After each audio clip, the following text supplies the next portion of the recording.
Bismillahirrahmanirrahim. Assalamualaikum warahmatullahi wabarakatuh. Pada video kali ini kita akan membahas tentang bentuk kuadrat, khususnya penerapan pada permukaan kuadrik.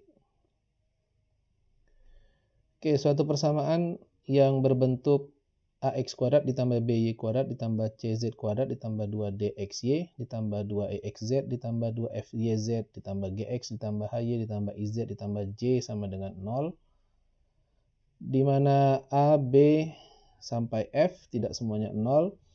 Persamaan satu ini disebut sebagai persamaan kuadrat dalam x, y, dan z. Kemudian pernyataan ax kuadrat, by kuadrat, cz kuadrat sampai 2fyz pada persamaan satu ini disebut sebagai bentuk kuadrat terasosiasi. Persamaan satu dapat dituliskan dalam bentuk matriks sebagai berikut, atau bisa kita tulis sebagai x transpos dikali ax ditambah kx ditambah j sama dengan 0, dengan x-nya adalah matriks xyz, a-nya matriks ade, dbf, efc, k-nya matriks ghi. Contoh, bentuk kuadrat yang diasosiasikan dengan persamaan kuadrat 3x kuadrat ditambah 2y kuadrat dikurang z kuadrat dan seterusnya sama dengan 0 adalah 3x kuadrat ditambah 2y kuadrat dikurang z kuadrat ditambah 4xy ditambah 3xz dikurang 8yz.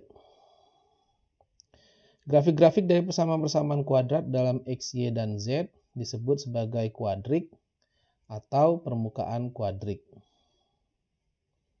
Di antaranya yaitu yang pertama elipsoida dengan persamaan x kuadrat per l kuadrat ditambah y kuadrat per m kuadrat ditambah z kuadrat per n kuadrat sama dengan 1. Kemudian ada hiperboloida berdaun 1 dengan persamaan x kuadrat per l kuadrat ditambah y kuadrat per m kuadrat dikurang z kuadrat per n kuadrat sama dengan 1. Selanjutnya hiperboloida berdaun 2 dengan persamaan x kuadrat per l kuadrat dikurang y kuadrat per m kuadrat dikurang z kuadrat per n kuadrat sama dengan 1. Kemudian ada kerucut eliptik dengan persamaan x kuadrat per l kuadrat ditambah y kuadrat per m kuadrat dikurang z kuadrat per n kuadrat sama dengan 0. Kemudian paraboloida eliptik dengan persamaan sebagai berikut. Kemudian paraboloida hiperbolik dengan persamaan x kuadrat per l kuadrat dikurang y kuadrat dibagi m kuadrat ditambah z sama dengan 0. Oke, sebagai contoh, misal deskripsikan permukaan kuadrik yang persamaannya adalah 4x kuadrat ditambah 3y kuadrat dikurang 9z kuadrat dikurang 16x dikurang 216y ditambah 304 sama dengan 0. Penyelesaiannya, dengan menyusun kembali suku-sukunya, maka diperoleh 4 dikalikan x kuadrat dikurang 4x ditambah 36 dikali y kuadrat dikurang 6y dikurang 9z kuadrat sama dengan min 304. Nah, dengan melengkapi kuadrat tersebut, maka akan didapat 4 dikali x kuadrat dikurang 4x ditambah 4 ditambah 36 kali y kuadrat min 6y plus 9 dikurang 9z kuadrat sama dengan min 304 tambah 16 tambah 324. Atau ini bisa kita sederhanakan menjadi bentuk 4 dikali x min 2 dikuadratkan ditambah 36 dikali y min 3 dikuadratkan dikurang 9z kuadrat sama dengan 36. Atau x dikurang 2 dikuadratkan per 9 ditambah y min 3 kuadrat dikurang z kuadrat per 4 sama dengan 1. Nah, dengan pergeseran sumbu-sumbu dengan menggunakan persamaan-persamaan x aksen sama dengan x min 2, y aksen sama dengan y min 3, z aksen sama dengan z, maka akan menghasilkan persamaan x aksen kuadrat per 9 ditambah y kuadrat dikurang z aksen kuadrat per 4 sama dengan 1. Nah, di mana persamaan ini adalah menyatakan persamaan suatu hiperboloida berdaun 1. Selanjutnya, kita akan menghilangkan suku-suku hasil kali silang pada permukaan kuadrik.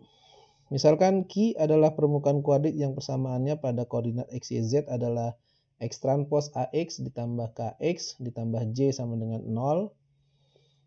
Selanjutnya akan diputar sumbu koordinat X, Y, Z, sehingga persamaan bentuk kuadrik pada sistem koordinat X aksen, Y aksen, Z aksen yang baru akan menghilangkan suku-suku hasil kali silang.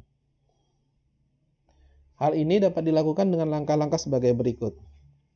Yang pertama, carilah suatu matriks P yang mendiagonalisasi X transpos AX secara ortogonal. Kemudian langkah yang kedua, jika perlu pertukarkanlah dua kolom dari P untuk membuat determinan P sama dengan 1.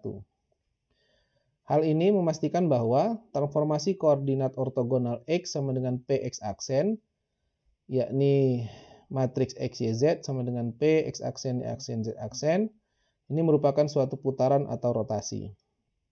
Kemudian langkah terakhir, kita substitusikan persamaan 3 tadi ke dalam persamaan 2. Hal ini menghasilkan persamaan untuk kuadrik pada koordinat X aksen, Y aksen, Z aksen yang menghilangkan suku-suku hasil kali silang. Teorema sumbu utama untuk R3, misalkan persamaan 4 ini adalah persamaan kuadrik Q, dan misalkan X transpos AX sama dengan AX kuadrat BY kuadrat ditambah CZ kuadrat ditambah 2DXY ditambah 2EXZ ditambah 2FYZ adalah bentuk kuadrik terasosiasinya. Maka sumbu-sumbu koordinat dapat diputarkan sehingga persamaan Q dalam sistem koordinat X aksen, Y aksen, Z aksen mempunyai bentuk lambda 1 X aksen kuadrat ditambah lambda 2 Y aksen kuadrat ditambah lambda 3 Z aksen kuadrat ditambah G aksen X aksen ditambah H aksen Y aksen ditambah Y aksen Z aksen ditambah J sama dengan 0. Dengan lambda 1, lambda 2, dan lambda 3-nya adalah nilai-nilai eigen dari matriks A. Putaran tersebut dapat diselesaikan dengan mensubstitusikan X sama dengan Px aksen, dengan P mendiagonalisasi X transpos AX, dan determinan P sama dengan 1 secara ortogonal. Sebagai contoh, deskripsikan permukaan kuadrik yang persamaannya adalah 4x kuadrat ditambah 4y kuadrat, 4z kuadrat ditambah 4xy ditambah 4xz ditambah 4yz dikurang 3 sama dengan 0. Kita akan melihat persamaan kuadrat ini termasuk persamaan yang dimana di awal tadi telah kita sebutkan beberapa jenisnya. Bentuk matriks untuk persamaan kuadrat di atas adalah X transpos AX dikurang 3 sama dengan 0, dengan A-nya adalah matriks 4, 22, 242, 224. Di mana 44 ini adalah koefisien X kuadrat, Y kuadrat, dan Z kuadrat. Kemudian 2 di antara ini adalah nilai-nilai yang tadi, yaitu 2D, 2E, dan 2F.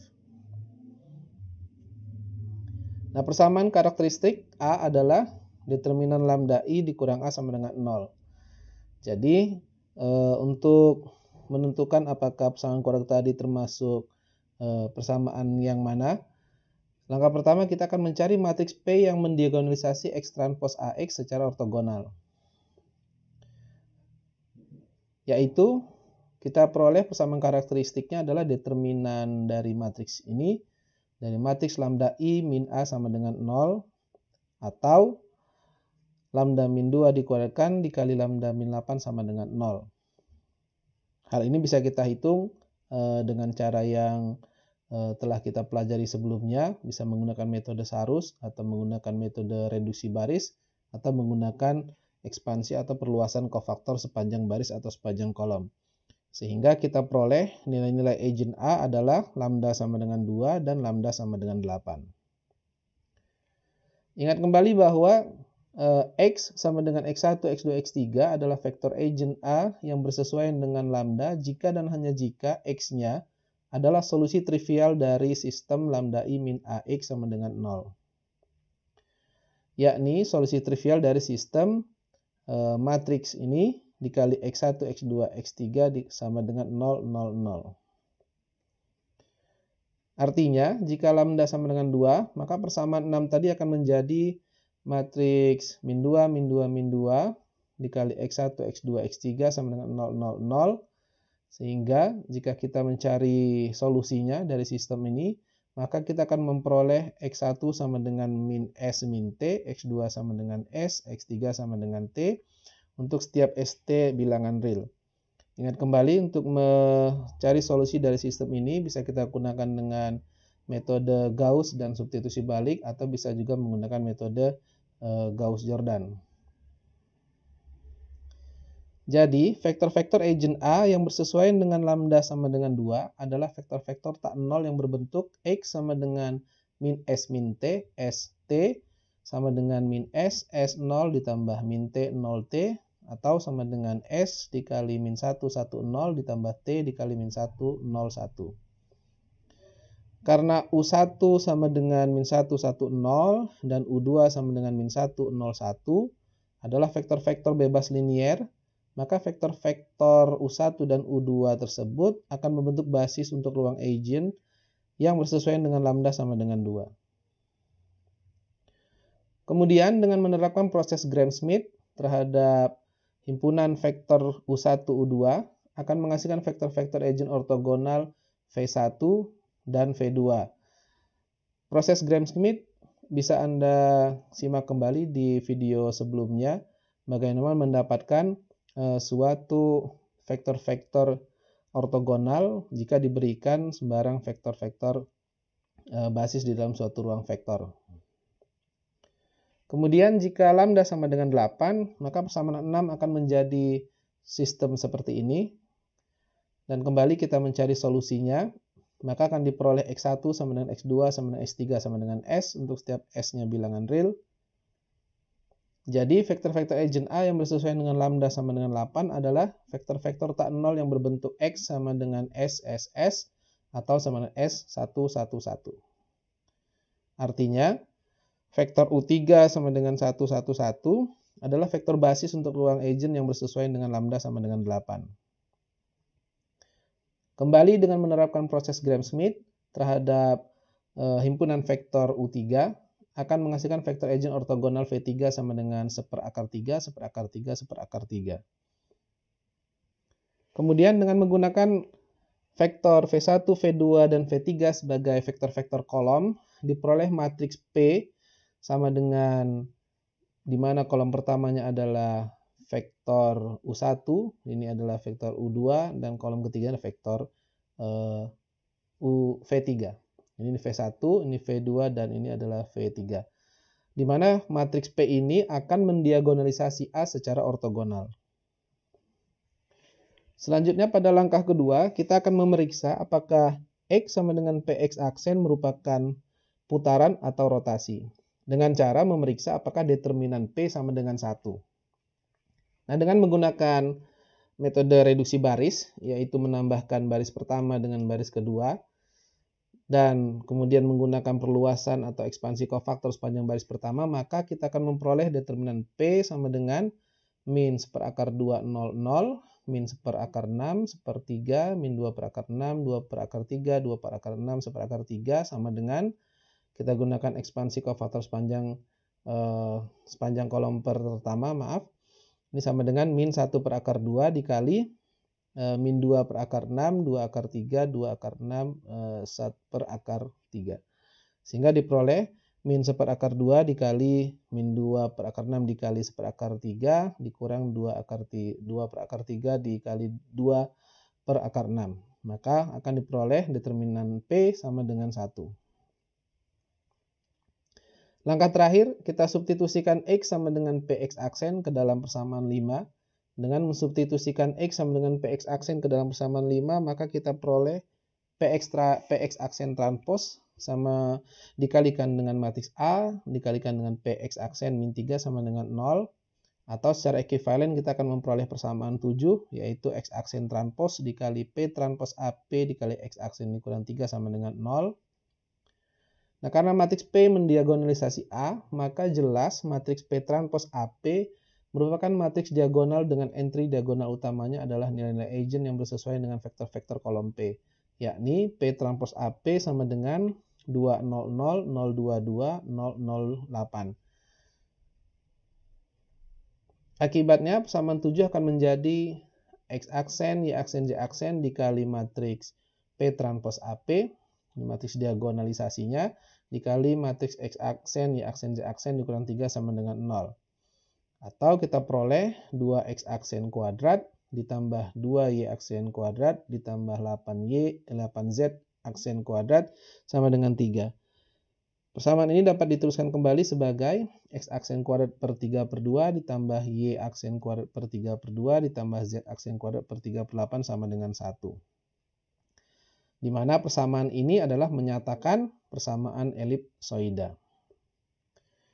Demikian penjelasan tentang bentuk kuadrat, khususnya penerapan pada permukaan kuadrik. Sampai jumpa kembali di video selanjutnya. Terima kasih. Wassalamualaikum warahmatullahi wabarakatuh.